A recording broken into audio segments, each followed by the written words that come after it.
Welcome, everyone. This is Conversations for Peace, day 16. What an amazing journey this has been, both within myself and with the privilege of speaking to so many people. I'm, of course, Marcy Newman, the Heart Shift Coach, and today I have with me Reverend Gregory Johnson from New York City. And he's going to be sharing with us some of his insights. And of course, I'm sure that we're in for such a treat because of the richness of his practice and, of course, the people that he touches on a daily basis. So first off, welcome, Gregory. Thank you so much. It's such a joy to be one of the guests on your program. I've been loving many of the days previous. I'm so glad. So let's just jump right in because I'm sure that people are waiting to hear from you. Can we just begin by telling us, Gregory, what is peace to you? All right. I had a feeling you'd ask that question, and I've written it out purposefully. Peace does not begin outside. For me, it is an internal presence and relationship.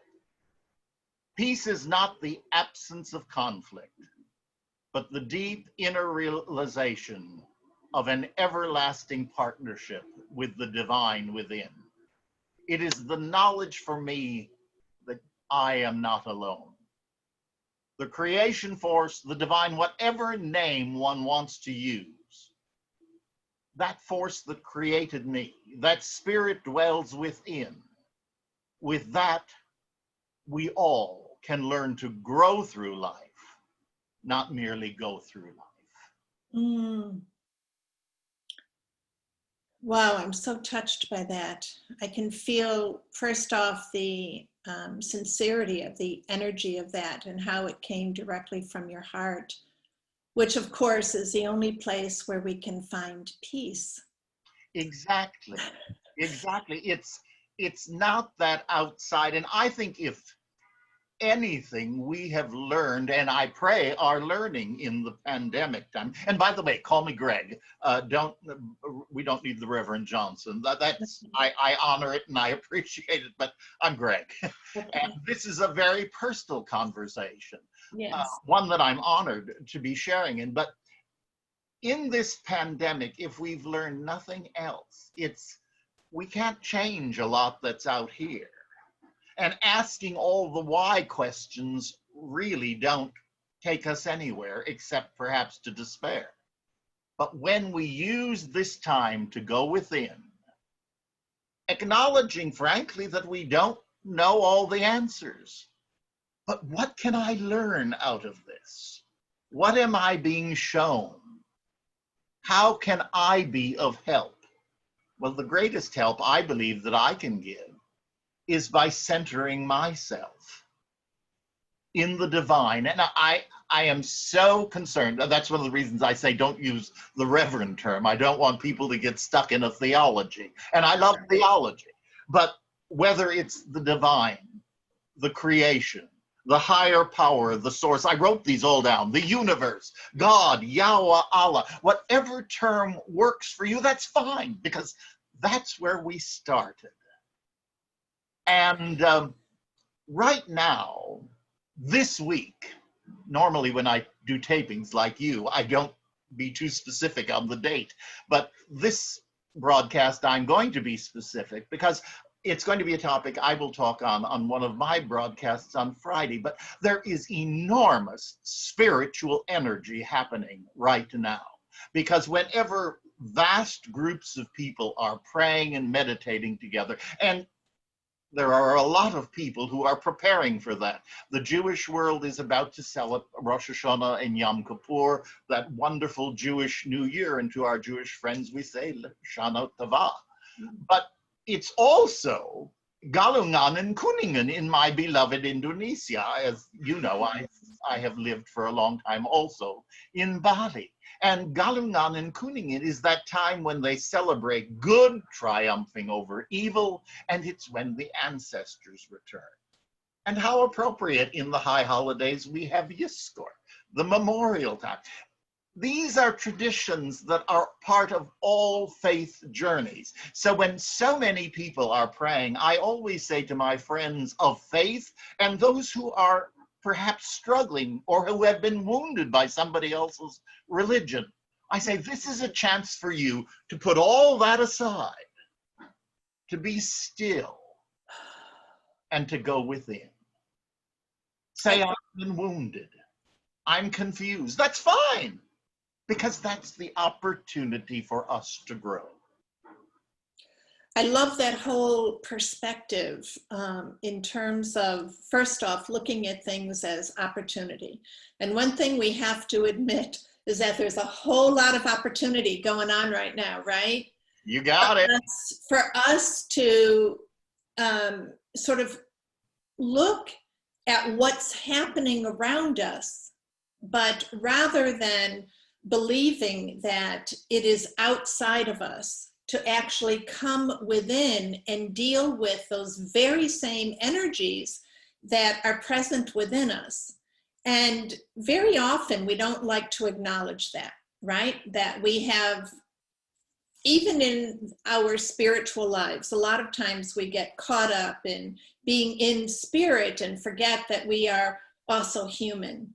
And so we are experiencing this. And one of the things that came up for me as you were speaking is that, first off, so eloquently, how you speak of peace, but I imagine that there were probably times in your life where peace was not so accessible.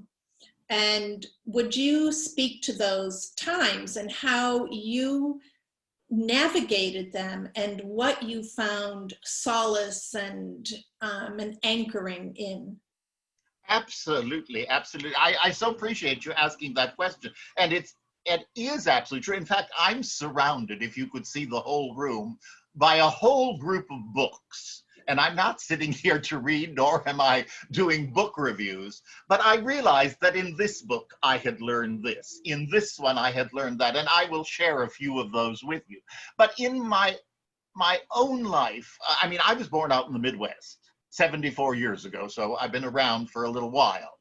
And I was born into a situation in which I had a father with whom I came to have a very peaceful resolution. In fact, probably the greatest resolution was, as a minister, I buried him. But when we first met, one of the first things he let me know was that I was sort of a mistake and unwanted. And that's a kind of a difficult beginning. And because I also had polio as a child, a form of it, so I didn't walk till I was later.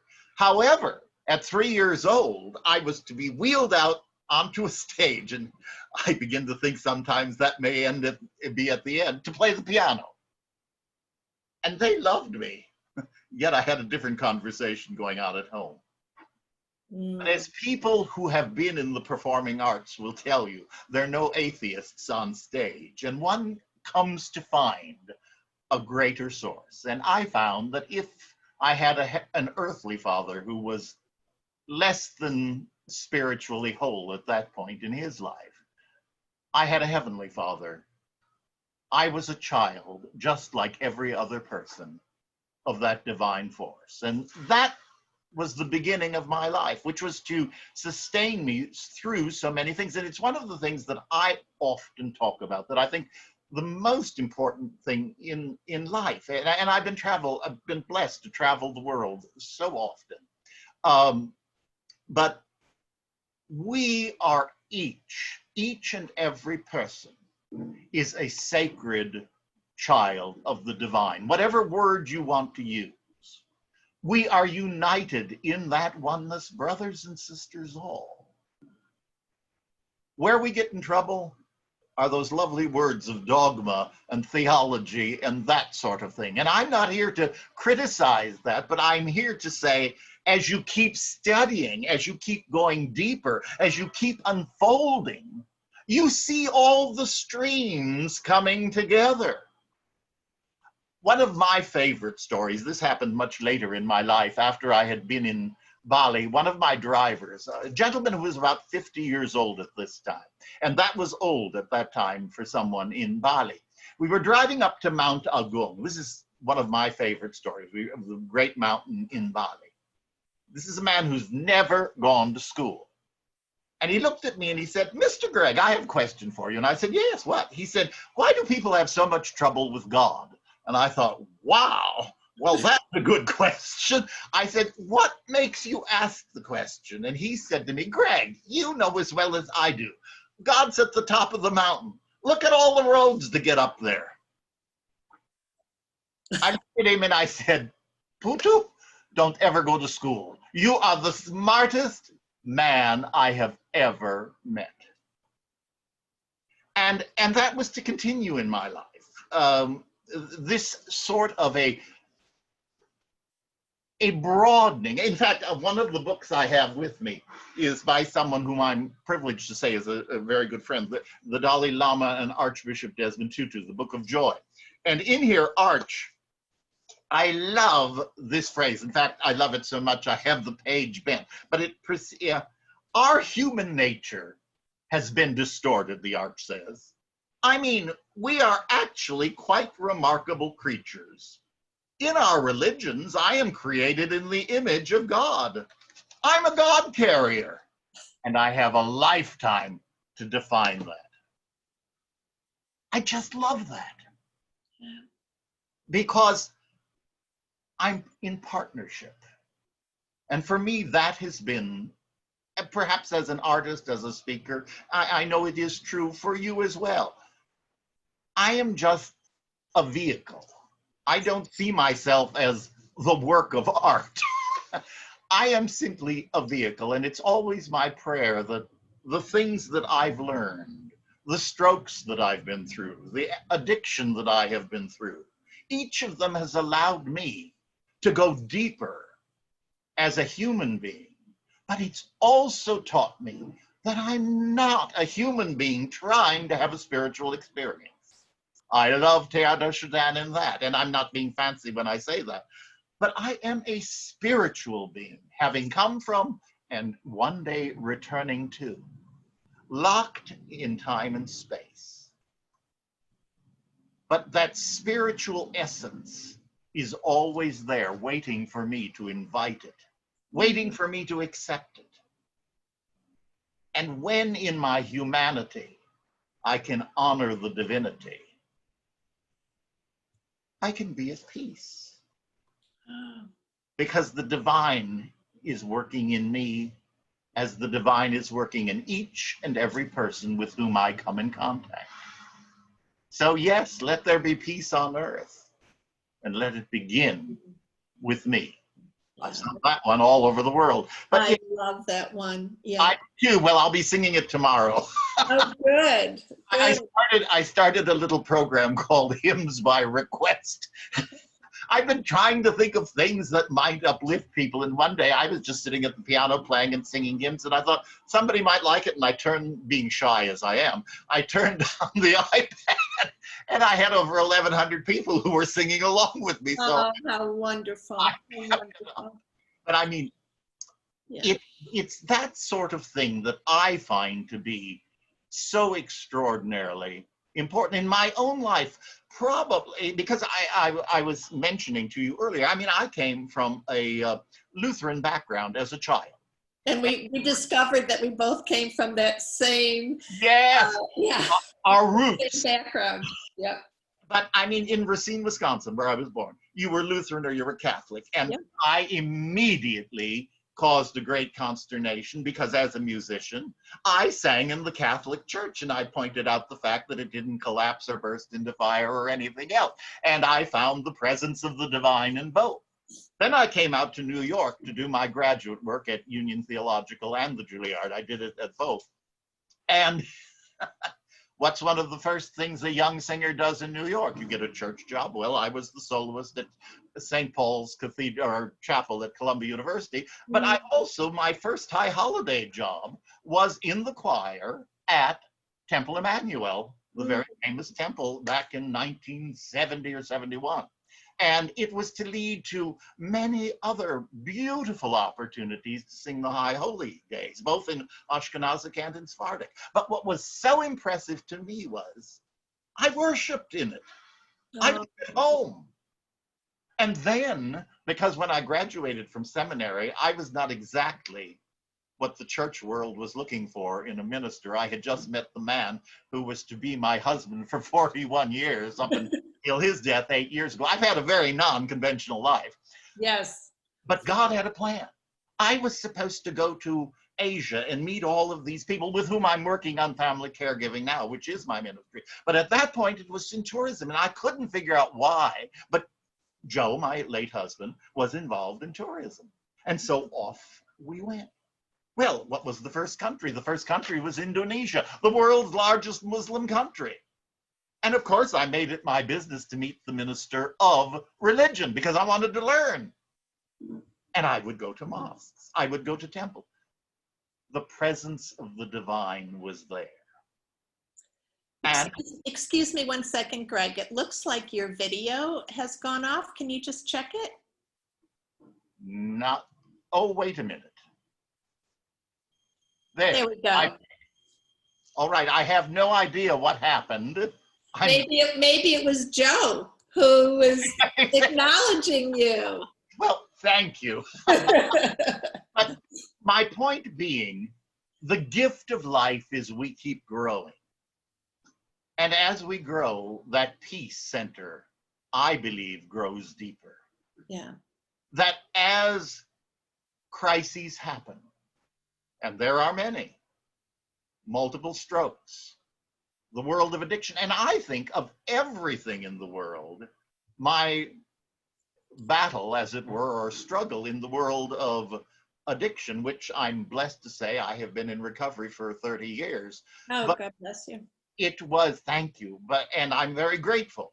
But it was, I mean, and I often use this with people in family caregiving, because the 12 steps, as we all know, are used in many, many forms and with many different situations. It doesn't just need to be drug and alcohol, because we admitted we were powerless over. Well, I have used that with many a family caregiver who was trying to control everything that was going on and finding no peace and finding only chaos, until they went within, realizing I'm the only person I can do something about, but I can do something about it. And I just love this quick piece here.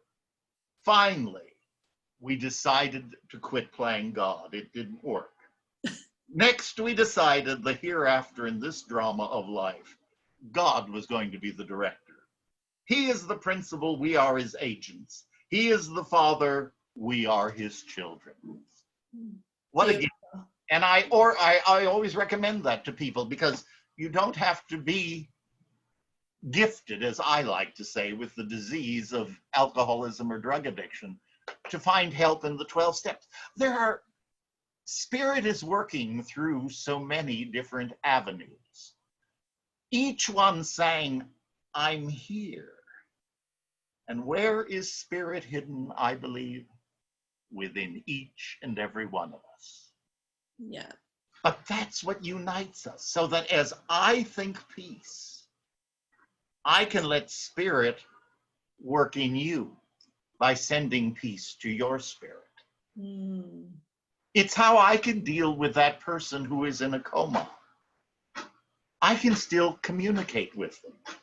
There are a lot in the medical field who get very confused when they say, oh, well, he's in a coma. And I said, yes, I use the word, I'd like to pray with him, or that sort of thing.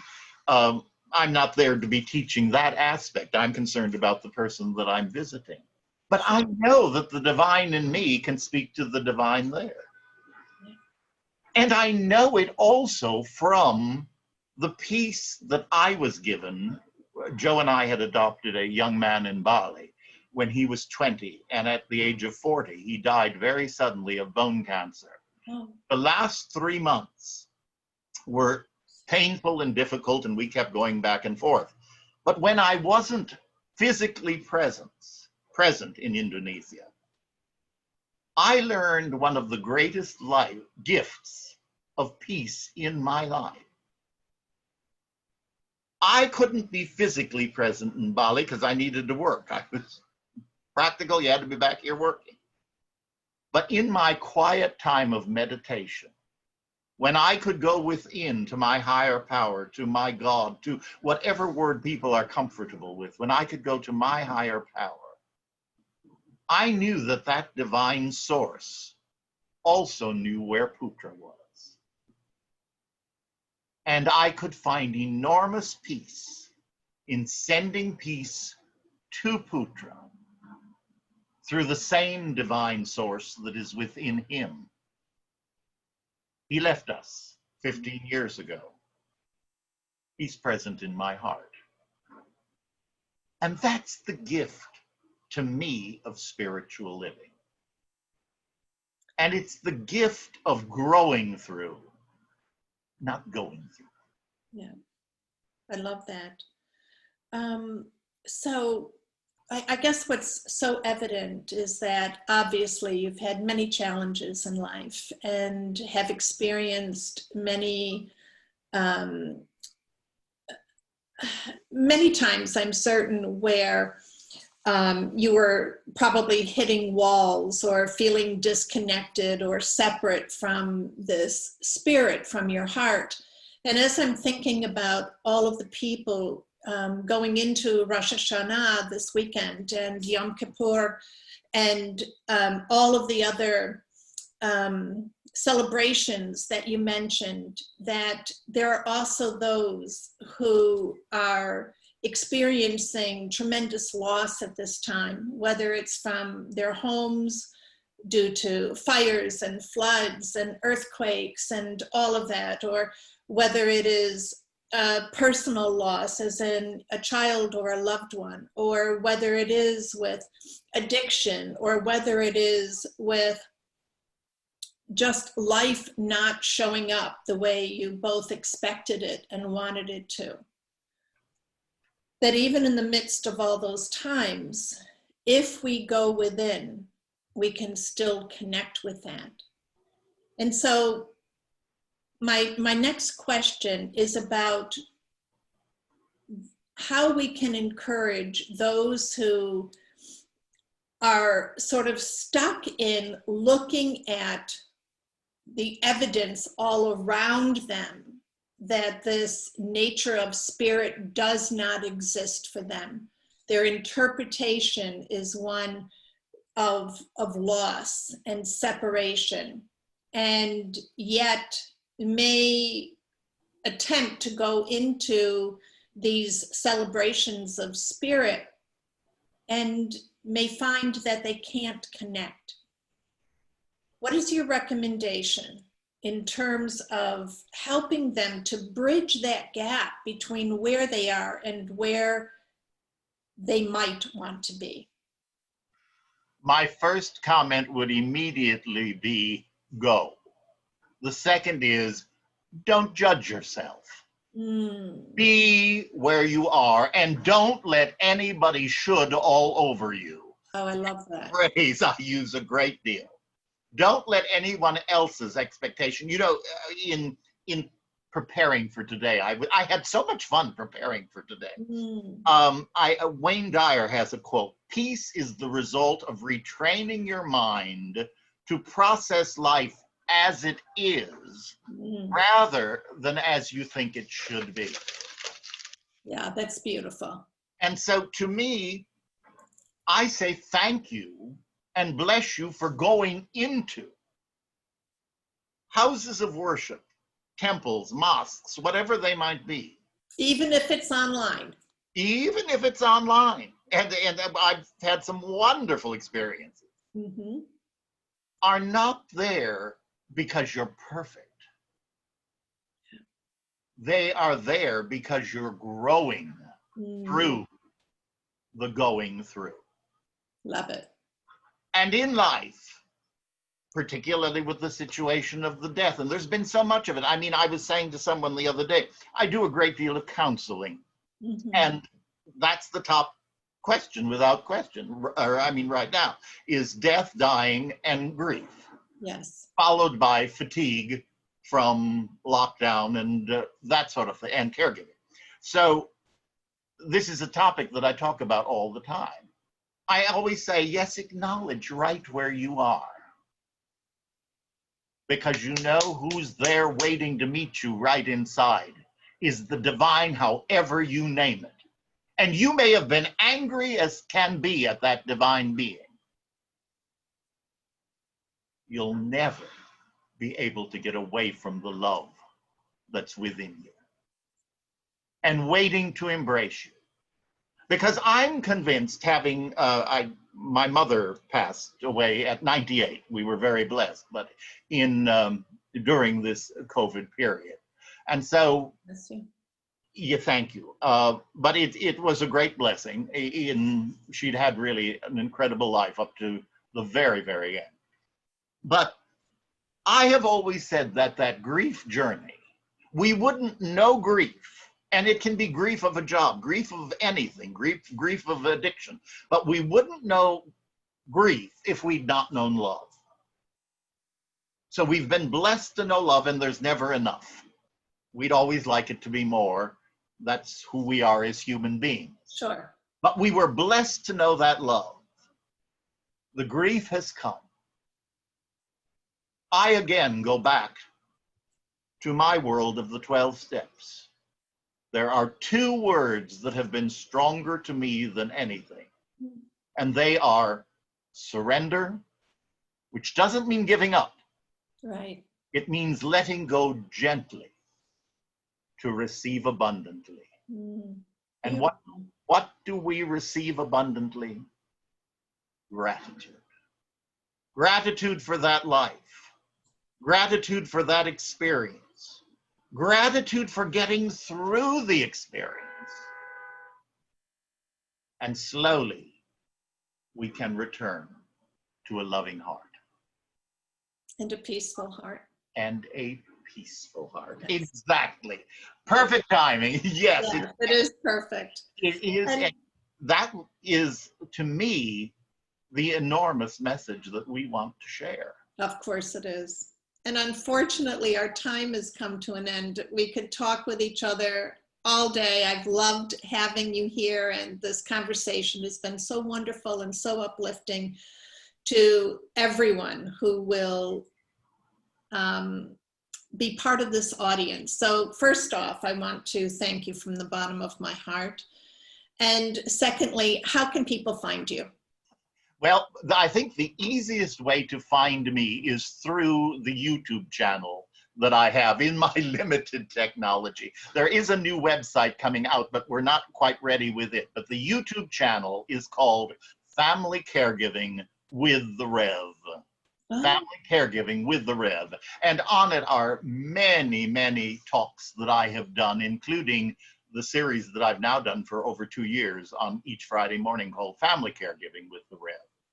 So I'm pleased to say that that's the way they can get in touch with me. How fantastic. And also I know that they can participate live with you on Facebook, correct? Yes, Facebook Live. I do. Yes, I'm Gregory Johnson. There we go. Yeah, I'm Gregory Johnson. You need to know that. Occasionally I remember the details. But I do basically 3 broadcasts. I do a short one on Monday called A Few Moments with the Rev. It's topic related. Thursday at 11 o'clock, it's hymns by request, but then it's on. So if you feel like singing along and raising your vibration, it works for me. And then Friday morning at 8 o'clock is Friday Morning with the Rev. But once they're put on, they're there to enjoy. Well, thank you so very much. Thank you. God bless your wonderful work. Thank you, thank you, thank you. And I also want to encourage people, if you haven't yet gotten your copy of 7 Ways to Cultivate Peace, you can find it at heartshiftcoach.com, as well as get a copy of the Peace Pledge that I'm about to recite for you. This pledge is something that I've been doing every single day. And again, we are on day 16, and I can just feel the energy of it really leading my heart in places. And so it's my hope that you will start to absorb these words, the energy, and start to integrate this opportunity to find peace within you and to cultivate more of the energy. So here's the pledge. And I hope, Greg, that you'll take this with me. Yes, indeed. I pledge to extend peace into my entire circle of influence through cultivating my own peaceful heart, my clear intentions, and taking personal responsibility for my thoughts, my beliefs, the choices that I'm making, and of course, the experiences that are unfolding around me. And of course, then by taking compassionate action for myself and for all. I take this peace pledge very seriously, and I am now passing it on from my heart to yours. And so peace, beginning within, I now have peace to share. Peace in, peace out. Until tomorrow, our next time where we'll be meeting together. And again, thank you so much, Greg. Mwah! From the bottom of my heart. And to all, just have a very blessed day and know that peace is here for you at all times. Bye-bye. Bye-bye.